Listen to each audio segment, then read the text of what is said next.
Hello, hello, lovely, happily committed community. Coach Adrian here. Very, very, very happy to be live again with you. I'm a little bit ahead of schedule today because I have an event. Sorry about that. But I really wanted to do this coaching session with you, this quick YouTube live, to be able to coach you up and to help you respark your relationship. Because it is possible to respark your relationship if you have some guidance, if you have some tips to be able to understand exactly what to do and what not to do during a relationship when things start to fall apart a little bit. So, Empress says, hey, thank you, Empress, for being live with me. I'm a little bit ahead of schedule, like I said, but thank you guys for tuning in. This is all about helping you respark a relationship that is dying. And it is possible to do this in most cases. This is what I see based on my coaching experience in the field, on the day to day, with people just like you. And I wanted to talk about 6 ways, 6 things that you can think about in order to make sure that you actually fix your relationship that may be dying or on the brink. So, the first element that I want you to think about is that we want to be in an issue identification mindset. In essence, what I want you to do is to seek to avoid arguments. I don't want you to get emotional. And very often, what I see is that in relationships, people are not communicating, they are arguing. They are trying to convey their point of view to someone who's not ready to listen. And so it may feel like you are banging your head against the wall when you're trying to talk to someone that used to listen, that used to care, that used to love you, and that now has completely changed. And that's because, again, you are perhaps not seeking to avoid conflict and arguments, and instead you're trying to convey how you feel, right? And that can be really detrimental to your relationship. So if you are in an issue identification mindset, if you commit to not being too overly emotional, I guarantee you that things will start to get lighter. In essence, you're going to be in a dynamic where you're no longer competing to try to get your point of view across. And how can we do this? Well, we do this, point number 2, by really forcing ourselves to stay in a positive and optimistic mindset. It's so easy to get really disillusioned when your relationship starts to sour and you start to focus on the negative traits and attributes of your partner, on what went wrong or what is going wrong, instead of focusing on what is right and why you should be fighting for this relationship. And staying positive and optimistic isn't easy. This is something that really you need to work on when it comes to mindset. But it's possible. I see individuals that are able to do this every single day. If you commit to being in a positive mindset and you take the necessary steps to get there, this can happen to you and for you as well. How do we do that? How can we make sure that we stay in a positive and optimistic mindset? Well, we commit to overcoming ego. It's our ego that usually gets us in trouble, that insistent self, that little voice in your head that often makes you feel like it's all about you, that makes you feel threatened because you feel like you're not important enough, or because you feel like you're being attacked, when in reality, if you were to focus on the positive quality traits and attributes, you could see that same relationship, that same dynamic, that same conversation in a very different way. Being able to identify your ego and how it is blinding you in theory and also practically speaking as you're going about your day to day and engaging with your significant other can really change everything. But you have to, again, have that sense of awareness, first and foremost, and then a desire to do something to make sure that, you are detached from your ego in that sense. And once you do so, you're going to be able to naturally and organically overcome this other element that is critical and essential, and that is fear and insecurity, which is rooted in the ego. A lot of times, arguments are rooted out of our fears and out of our insecurities. And that's because we perhaps are afraid to lose our significant other, are afraid that we are somehow not living up to our standards, our values, and those insecurities tend to get us in trouble. We're acting in a way or doing things that are counterproductive to the well being of the whole, of the relationship itself. And we're losing attraction in that process because when you're in a state of fear, when you're in a state of insecurity, it's very difficult to be appealing, to be attractive, to be confident. And it's important for you to be aware of these things, right? So that you can overcome them. The goal should be to seek to build and maintain unity. That goes against the insistent self. It's not about being right, it's about being loved, and it's about giving that love back. And you can do so by constantly seeking to build unity. That should be the goal. Not to make your partner fall in love with you, not to impress them, not to get their validation, not to get them to apologize for something that they have done, but to seek to build and maintain unity. In essence, by doing that, if that is your goal, you will find the answers. I have no doubt.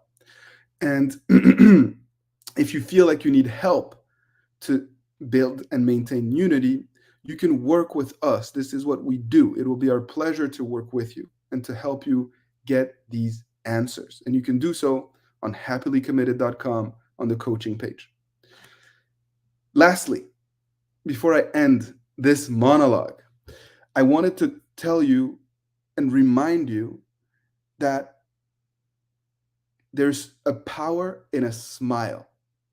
When we are able to make our significant other smile, in essence, that plants the seed to respark a relationship.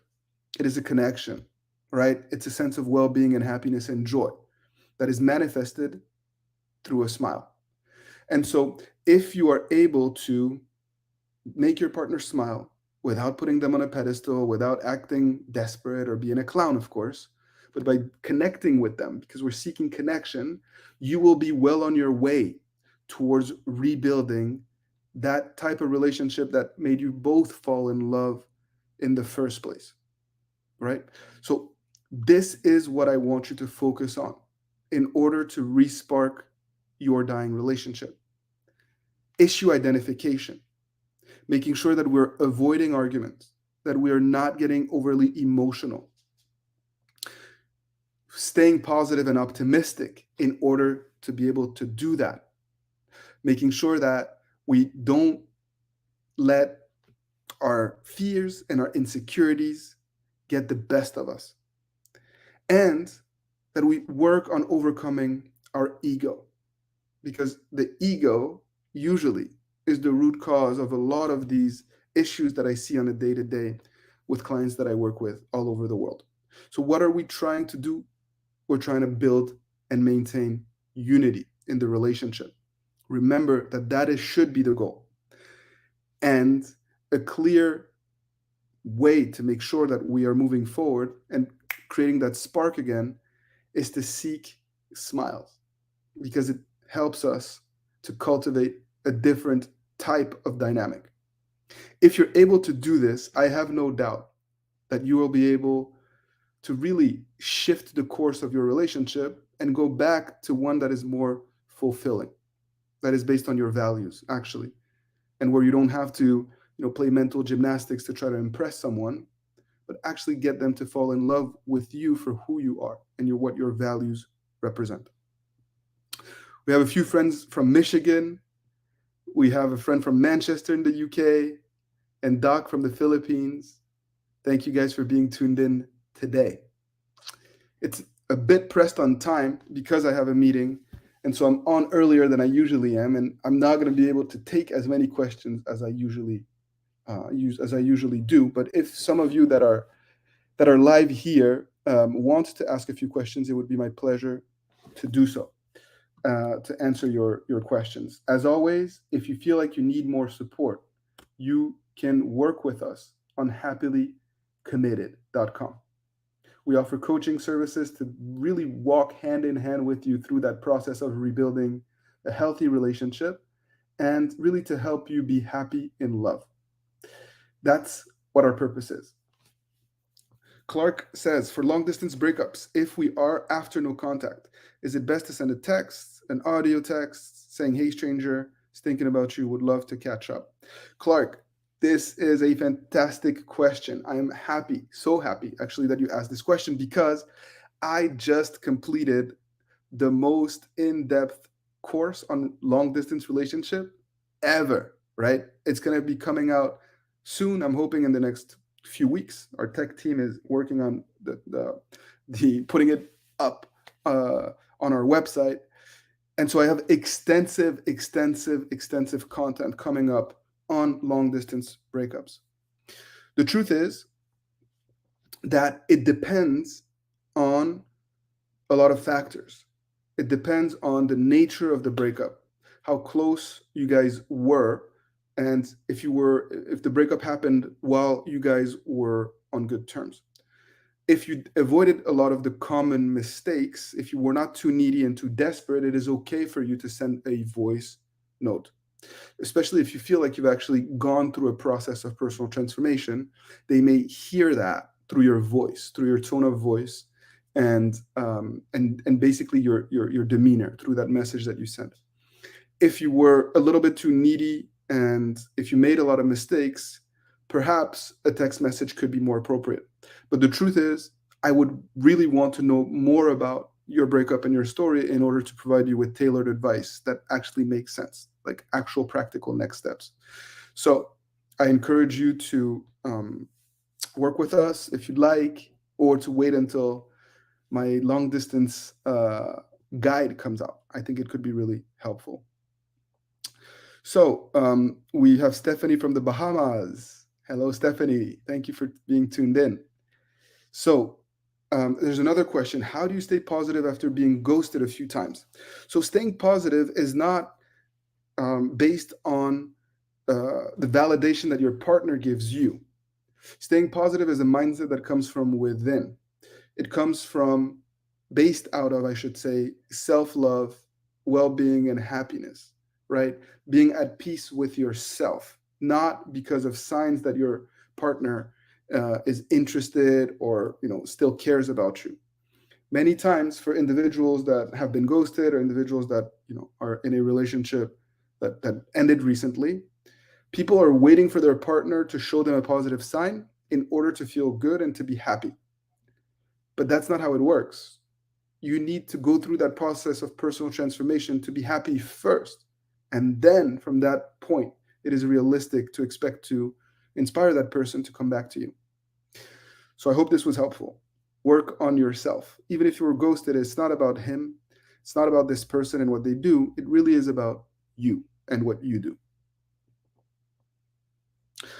Last question will be, what should I do to fix things when he shuts down all communication about issues and has started telling me to shut up? So him telling you to shut up is a little bit concerning, and you need to make sure that you're not in a relationship where you're being taken advantage of, or where verbal abuse is ongoing.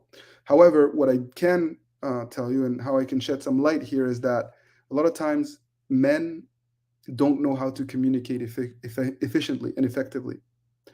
And so they have a tendency to shut down, whereas women want to talk things out and get answers right away. This is a dynamic that I have seen happen very often. Of course, it's not always the case, but many times it's the case.